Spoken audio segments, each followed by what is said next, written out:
അമ്പലപ്പുഴി ഉണ്ണിക്കണ്ണനോടു നീ എന്തു പരിഭവം മെല്ലയോതി വന്നു.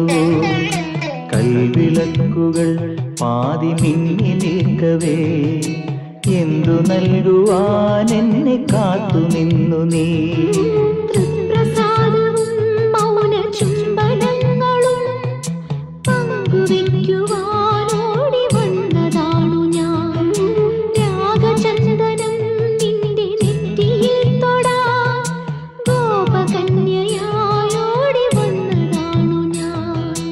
അമ്പലപ്പുഴി ഉണ്ണിക്കണ്ണനോടു നീ എന്തു പരിഭവം മെല്ലയോതി വന്നു.